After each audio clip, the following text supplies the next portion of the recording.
masa sulit ini, Islam ini mengajarkan kita untuk kembali kepada Allah Subhanahu wa Ta'ala dengan memperkuat tauhid, memperbanyak istighfar untuk mengukurkan dosa-dosa kita, dan meyakini bahwa setiap ujian ini pasti datang sepaket dengan kemudahan. Allah berfirman wonten ing surat Al-Maidah ayat 3 dosa kansar. Ya ayyuhalladzina amanu taqullaha wabtaghu ilaihil wasilah. Wahai orang-orang yang beriman, bertakwalah kepada Allah, carilah wasilah, jalan untuk mengentaskan persoalan hidup dan meraih apa yang diharapkan. Jadi wasilah atau media untuk mengentaskan persoalan kehidupan itu caranya dengan meningkatkan takwa. Karena itu penegasannya disebutkan dalam surat At-Tolak, surat yang ke-65 di ayat 2 dan 3, berisi tentang perintah Allah kepada hambanya untuk bertakwa dan bertawakal dalam menghadapi segala persoalan hidup, termasuk janji Allah memberikan jalan keluar dan rezeki dari arah yang tidak disangka-sangka. Wa may yattaqillah yaj'al lahu makhraja. Barang siapa bertakwa kepada Allah, niscaya dia akan membukakan jalan keluar baginya. Dan di awal ayat surat ketiganya, wa yarzuqhu min haitsu la yahtasib wa man yatawakkal 'ala Allah fa huwa hasbuh innallaha balighu amrih qad ja'ala Allah li kulli syai'in qadir. Dan memberinya rezeki dari arah yang tiada disangka-sangka. Dan barang siapa yang bertawakal kepada Allah, niscaya Allah akan mencukupkan keperluannya.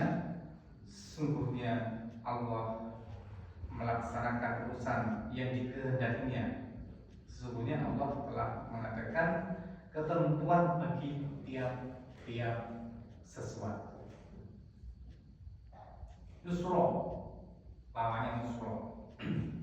Ketika yusro muncul, usronya hilang.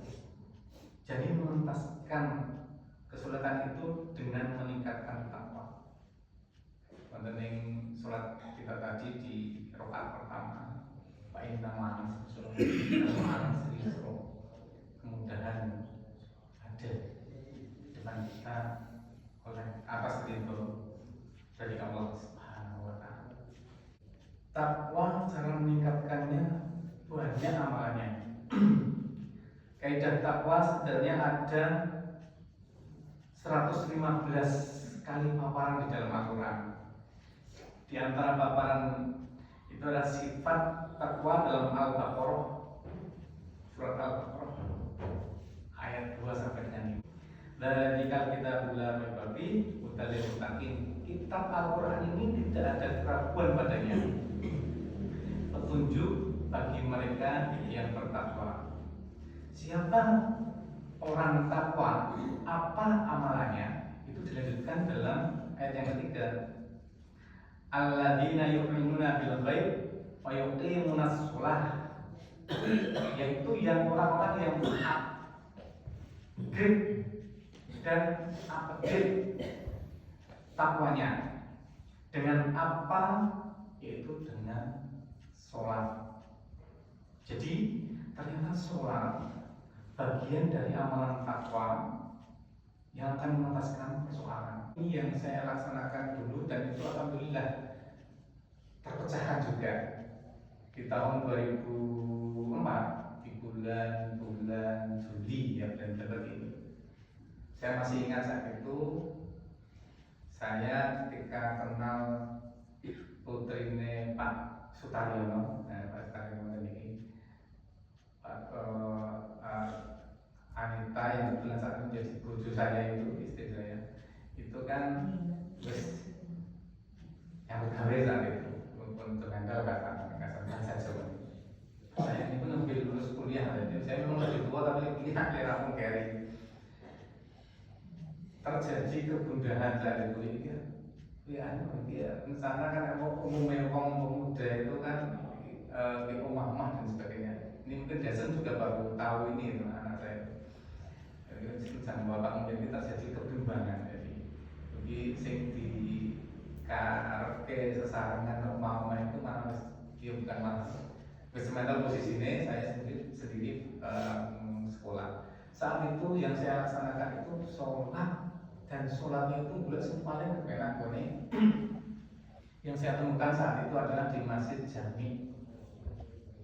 Saat stasiun, saat itu stasiun atas ini. Kan ini cahayanya benar, sholat itu mendukung, bukan pencurahan kanan dengan Gusti Allah itu mendukung, dan alhamdulillah saat itu menjadi ketenangan, menjadi kelancaran, dan tanpa dinyana-nyana juga bapak saya saat itu belum tahu prolog skenario semacam ini ya. Saya rencana saya di Juli kemana, prosesnya 3 bulan terus nikah, tapi pas proses mendadak kenal pasti tentang baik, sehingga saya dibikinkan warung saat itu oleh orang tua di sisi barat itu. Jadi sebagai orang laki-laki, sebagai tanggung jawab sebagai imam keluarga harus mempunyai kejengan untuk tanggung jawab, yang diantaranya dengan langkah-langkah seperti itu, sehingga tidak terjadi goncangan yang yang bisa mempersiapkan diri, bisa PT bisa menjadi solusi itu, dan apa itu dengan sholat itu tadi, diantaranya dengan sholat tadi. Kemudian ketika tadi di ayat 3, sholat itu wasilah terbaik tanpa biaya. Sholat itu wasilah jalan keluar terbaik tanpa biaya. Tanpa biaya yang bisa menghilangkan kesulitan-kesulitan kita. Karena itu panggilan sholat, panggilan mengentaskan kesulitan dalam Al-Baqarah disebutkan lagi di ayat 45. Wasta'inu bisabri wassalah, dan mohonlah pertolongan kepada Allah dengan sabar dan sholat. Terima dulu keadaan ini. Terima dulu kehalangan-kehalangan yang mensulitkan kehidupan kita di sektor apapun. Sektor kehidupan rumah tangga, sektor karir, sektor ekonomi, sektor sosial, sektor apapun. Terima dulu dengan sabar, karena yang lain pun tentu punya ada masalah. Bukan hanya kita, yang lain tentu juga ada masalah. Dan setelah itu adalah buat sholat, minta solusinya lewat sholat, minta solusinya lewat sholat. Karena itu dalam sholat itu isinya doa. Bahkan kita boleh meminta dalam sujud, tentu dengan tidak melafalkan. Bahkan dalam sholat fardu, dalam sujud kita, ini disampaikan oleh Ustaz tadi ya, boleh kita dalam sujud itu meminta kepada Allah keluh kesah atas persoalan mohon solusinya di dalam sujud, tetapi cukup di dalam hati saja dalam sujud kita ya. Tidak untuk dilafalkan. Iman kita dipertaruhkan. Di dalam Al-Baqarah lagi di ayat 153, ya ayyuhalladzina amanu ista'inu bis-sabri was-salah, wahai orang-orang yang beriman, mohonlah pertolongan kepada Allah dengan sabar dan sholat. Kalau nggak yakin iman,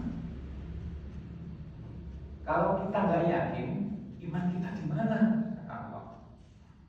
Hai orang-orang yang beriman, terimalah persoalanmu dengan bersabar, minta solusi lewat sholat. Karena itu kita minta di Al-Fatihah setiap rakaat kita, iyyaka na'budu wa iyyaka nasta'in. Ya Allah, sekarang aku sholat, sekarang aku punya masalah, saya minta solusi ya Allah. Dan ini kita lafalkan setiap sholat kita. Dalam hadis qudsi, hadza baini wa baina 'abdi wa li 'abdi ma sa'ala. Ini antara aku dan hambaku, dan bagi hambaku apa yang ia minta. Pertama, solusi tadi dalam menghadapi persoalan yang sulit adalah sholat dalam bentuk jamak. Wa yuqimunas sholat, ada alif, ada lam, ada shad, ada lam, ada wawu, ada ta maftuh. Kalau jamak maka diartikan sholat ini bukan hanya fardu saja.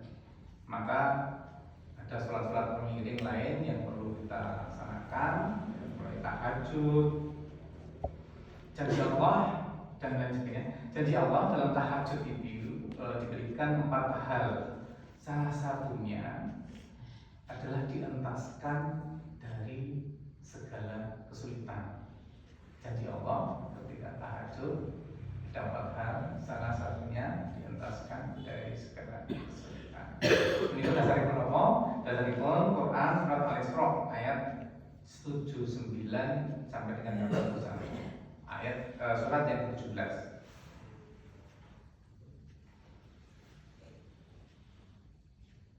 Tentu sejarah kita, sejarah personal masing-masing menorehkan berbagai macam kesulitannya masing-masing, berbagai macam keluarnya kesulitan itu dengan masing-masing. Kalau untuk saya Pak Terji sudah pernah Pak Terji, kenapa belum pernah ke Pak Terji? Masanya sulit, apa sih di dua ini sing berusaha entek mumet ya setor mumet. Alhamdulillah ada jalan keluar. Seperti yang saya sampaikan, kalau pribadi saya saat itu saya matur kalau orang-orang yang mempercayai saya, kolega-kolega atau jaringan-jaringan saya, Pak aku begini kandang, aku akan mentas meneh orang kuat. Nek jenengan percaya kali kula, monggo mangodani kula, pakang jenengan mangke medal hasil kagem jenengan mangke upane niku nggih kula. Semuanya untuk dan itu win-win solution. Dengan apa? Dengan pasrah orang lukul, dengan pasrah kepada Gusti Allah. Kondisi-kondisi sulit ini yang akan mempertaruhkan iman kita, yang riskan untuk menggelincirkan keimanan kita. Belum jauh sepele ini. Ini terjadi di masyarakat sebelah kita saat itu. Engkang mingah lembu, paham boten? Tentu pernah paham dengan adanya cumplung bolong telu. Kambing cumplung bolong telu digantung nang kandange. Wonten ta nggih? Iya. Wonten nggih. Jadi niku yang sapi iku nek kandange digantungi cumplung bolongan telu, sapine apa nggih? Untung kan yo lemu yo payu yo dene untung. Dadi sing untung ki cumplung dudu mesti apa? Ini hati-hati kita. Hati-hati jangan sampai hal-hal yang sulit, hal-hal yang hanya duniawi ini mempertaruhkan ketakwaan kita dan itu berdampak kepada keselanjutan kita di akhirat kelak. Belum sama mulai ya dunia. Nah, Mas Darus ini kan dunia motor ya, dunia topeng itu juga ada Mas Darus kendaraan atau mobil atau apa yang ditempeli dengan tapal kuda. Itu sama perasaan gitu. Sepatu jalan. Saya juga di jalan kalau mobil api-api kok ditempeli sepatu jalan. Ternyata itu maksud runtut jari. Nah, kendaraan itu ditempeli sama lainnya lancar. Nah, kalau kita percaya itu, pendidikan itu Masya Allah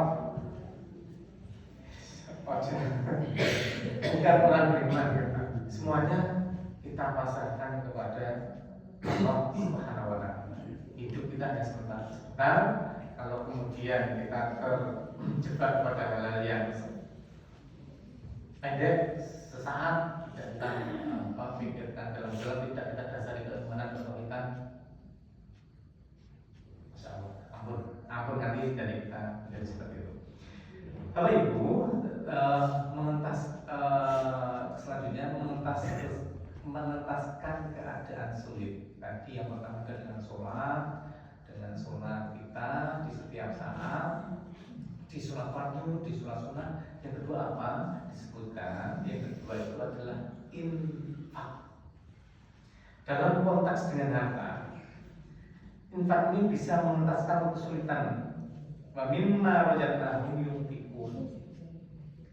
Tentu kapasitas level kemampuan kita berbeda-beda sesuai dengan keadaan. Maka hal-hal sepele yang bisa kita terapkan di masjid ini, misalnya kotak yang di pojok itu, alhamdulillah jamaah kita sudah sambil makmur. Semoga nanti jamaah kita yang lain yang belum sempat bersubuh dan berjamaah atau bersolat 5 waktu yang lain bisa bersempat. Dan itulah di pojok depan itu ada kotak besi yang bisa kita jadikan media kita untuk berinfak seberapapun kemampuan kita untuk mempermudah kita menjadi wasilah kita, menjadi silaturahmi kita atas pertolongan Allah dengan berinfak. Yang ketiga, berinteraksi dengan Al-Quran. Alih-alih sambat di media atau di apapun, tapi marilah ketika kita menghadapi persoalan-persoalan itu, ambil wudhu, buka mushaf, baca Al-Quran. Syukur badai dipahami isinya. Karena setidaknya dengan membaca Al-Quran akan muncul ketenangan di dalam jiwa kita. Yang mau Al-Quran itu kan tentrem ayam rasanya. Nah, dengan tentrem ayam ini, maka solusi akan muncul, insya Allah. Menikah 3 hal dari menghadapi masa-masa sulit yang bisa disampaikan di pagi ini, dan ini berdasarkan dasar-dasar yang telah saya sampaikan tadi. Semoga masa-masa sulit kita, hal-hal persoalan-persoalan sulit kita yang kita hadapi masing-masing dari setiap jamaah ini tentu beragam, bukan hanya ekonomi seperti saya sampaikan, saya contohkan, tetapi persoalan-persoalan dasar lain ini mari kita kembali kepada Allah, kita urus dengan tauhid. Jangan sampai kita melenceng dari tauhid menghadapi persoalan-persoalan ini yang akan menambah persoalan lagi belakangan hari. Maka ingkang saged kula aturaken wonten lepat lanjutipun matur dalam substansi isi yang saya sampaikan, saya siap untuk dikoreksi dan mohon untuk dimaafkan. Astagfirullahaladzim. Ada hal yang tersampaikan dari saya terkesan sebagai sebuah perkiraan, mohon untuk dimaafkan, bukan maksud saya. Dan marilah kita tutup pepanggihan dan ingin menika kanthi doa kafaratul majlis.